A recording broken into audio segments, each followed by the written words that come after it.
oui, peut-être me présenter moi-même. Donc, je suis Brigitte Malou, administrateur délégué du domaine des Grottes de Han. Et on m'a demandé de vous présenter notre projet de déménagement des infrastructures d'accueil et de départ. Dans le domaine des Grottes de Han, c'est quoi? Donc, c'est tout ce domaine que vous voyez, avec évidemment la grotte qui est célèbre dans le monde entier, et aussi l'écrin de la grotte, qui est donc le massif de Boine, l'ancienne vallée de la Lesse, dont on a fait un parc animalier justement pour protéger ce site. Quelle est la mission du domaine des Grottes de Han? Je dirais, elle se résume en 3 mots, c'est partager ces merveilles. Nous voulons montrer ces merveilles au monde. Ça, c'est notre mission, c'est notre raison d'être. Pourquoi est-ce que nous avons conçu le projet?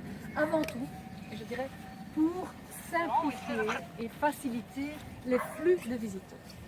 Il faut savoir que le transport des visiteurs, depuis toujours, je dirais peut-être depuis 260 ans, c'est toujours le grand défi de la grosse difficulté. On m'a demandé de vous présenter notre projet de déménagement. Donc aujourd'hui, comment ça se passe? Aujourd'hui, un visiteur qui arrive typiquement, il arrive au centre du village, où vous connaissez le bureau, il doit faire la file, les bureaux sont exigus. Parfois, quand il y a du monde, un 15 août par exemple, ils font la file jusque sur le trottoir, donc les aspects sécuritaires, n'en parlons pas. Il prend son ticket, puis il prend le tram. Et le tram va l'amener donc comme ça, qui va longer le massif, contourner le massif, et il va entrer dans la grotte de l'autre côté. Parce que l'entrée de la grotte elle est de l'autre côté. Il traverse à pied et il ressort là, là où vous étiez tout de suite. Là, il se demande où il est, il n'a rien compris. Il ne se situe pas, puisque voilà, il n'arrive pas à se situer. Il se demande où il est, il demande mais qu'est-ce que je dois faire? Alors on lui dit vous devez rentrer au village si vous voulez reprendre le safari car, vous devez rentrer au village. Et pourquoi je ne peux pas reprendre le tram? Parce qu'il voit les trams qui passent. Ah non, ça c'est pas possible, il y a une seule voie, on ne sait pas s'arrêter. Ah bon. Donc il est sorti d'un centre urbain pour aller dans une attraction nature, on l'amène dans la nature, il est dans un monde souterrain, il est dans un monde magique, il sort là, on lui dit ah non, retournez au village. Donc voilà, il rentre à pied au village, ah oui, mais je vais avoir mon safari car parce que je vais aller au parc. Donc il est pressé déjà, il doit regarder sa montre. Puis il retourne au village, là il prend un safari car pour aller au parc, le safari car qui fait plein de manœuvres dans le village, on va le ramener là derrière, au même endroit pratiquement, où il refait son tour et puis il revient là-bas au village. Donc il y a énormément de logistique et pour nous, dans l'exploitation, c'est tous les jours un casse-tête chinois parce que c'est très compliqué et c'est tout sauf écologique de faire des transports inutiles. Donc ça va de soi que je dirais que ça n'a pas de sens ni au niveau fonctionnel ni au niveau écologique que de faire des transports dans tous les sens. Donc au niveau de l'expérience du visiteur, ce n'est certainement pas optimal parce qu'il ne se situe pas et il est tout le temps finalement à regarder sa montre parce que je dois retourner là, il ne comprend pas ce qui se passe, il est dans les fils tout le temps et donc c'est une interruption de son expérience nature qui n'est pas optimale. Au niveau de l'exploitation, je dirais que c'est un casse-tête chinois. Albert Joris, mon collègue qui est directeur d'exploitation, depuis maintenant presque 40 ans, on va le confirmer, c'est un casse-tête chinois tous les jours. Avec des vieux trams centenaires qui tombent en panne très régulièrement, des safari cars qui doivent se croiser et tout. Donc c'est un casse-tête chinois. Je vais aborder des défauts par après. Et donc au niveau exploitation, ça n'a pas de sens. Et au niveau du village, et au niveau, je dirais, de l'ensemble du village, c'est un grand chaos au niveau trafic. Parce qu'il y a... La première chose dont il faut être conscient, c'est que ce projet va être le bouleversement le plus important que le village ait jamais connu dans ces 200 dernières années. C'est un projet extrêmement complexe parce qu'il y a plein de choses qui rentrent en jeu, à tel point que, comme l'a dit Madame Malou, la commune a demandé de faire une étude d'incidence par une firme extérieure. On a demandé aussi, dans le cadre de cette étude d'incidence, aux habitants de Han d'envoyer des lettres pour exprimer leurs craintes, leurs inquiétudes, etc. Et ici, tout simplement, j'ai eu connaissance de pas mal de copies de ces lettres qui ont été envoyées à l'étude d'incidence. Et donc, je me fais ici le porte-parole des habitants du village pour vous décrire tout ce que j'ai pu synthétiser dans toutes ces lettres qui ont été envoyées. Et les inquiétudes des habitants du village vont dans 3 directions, sur le plan de l'environnement, sur le plan des riverains et sur le plan des commerces dans le village. Sur le plan de l'environnement, Vous devez savoir que ce magnifique amphithéâtre naturel dans lequel nous nous trouvons ici est situé au plan de secteur en zone naturelle. Deuxièmement, cette zone est répertoriée en zone inondable.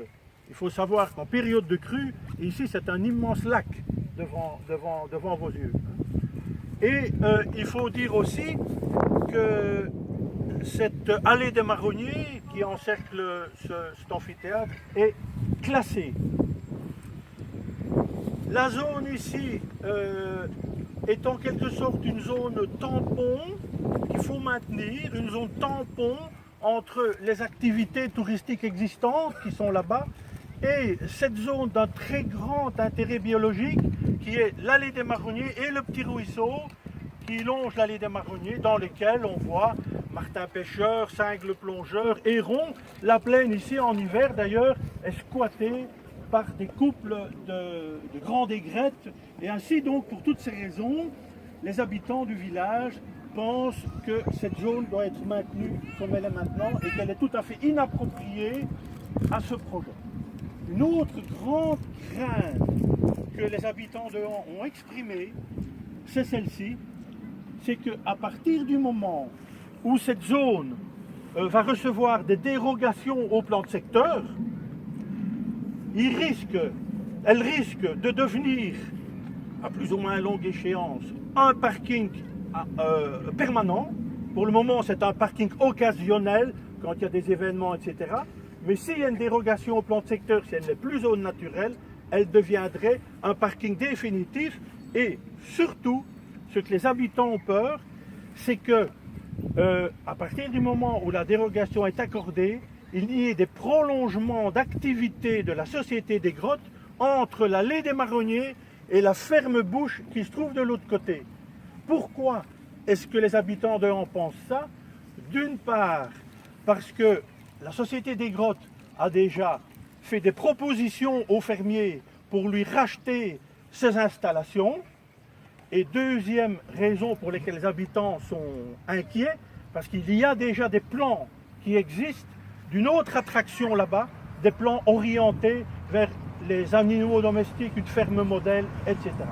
Et ça, les habitants veulent à tout prix préserver cette zone et les prolongements éventuels au-delà de l'allée des marronniers, parce que pour les habitants de Han, cette zone ici et les prolongements sont leur seule bulle d'oxygène qui leur reste, c'est la seule zone verte à proximité du village où les habitants de Han peuvent encore venir se promener avec leurs enfants et profiter là-bas de la nature et de venir profiter, et les touristes aussi d'ailleurs, profiter de cette nature encore intacte aujourd'hui et de se ressourcer, je vais dire, dans cet espace vert naturel.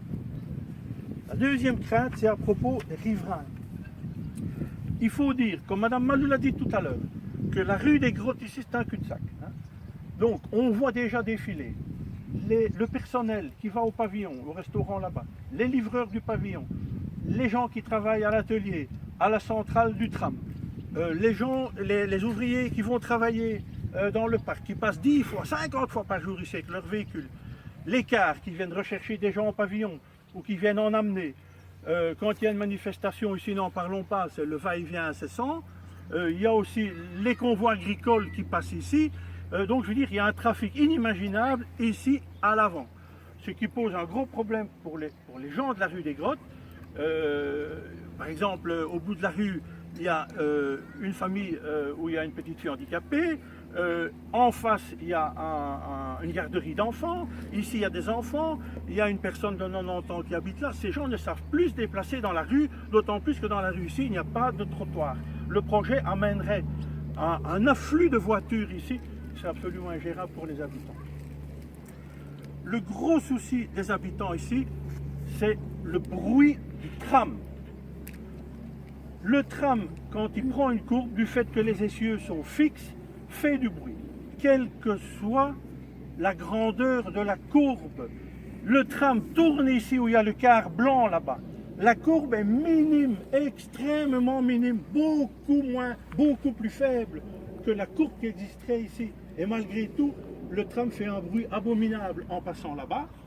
quand on rentre quand on est sur le parcours du tram, il y a un endroit à la sortie du parc à Gibier où vous pouvez aller vous rendre compte vous-même. La courbe est très légère et les gens sont obligés de se fermer les oreilles, aux petits-enfants.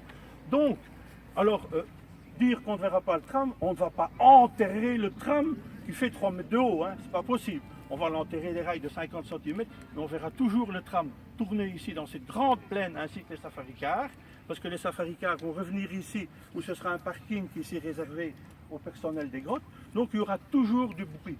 Et les gens qui habitent là, toute la journée, vont supporter ce bruit infernal du tram qui tourne derrière chez eux.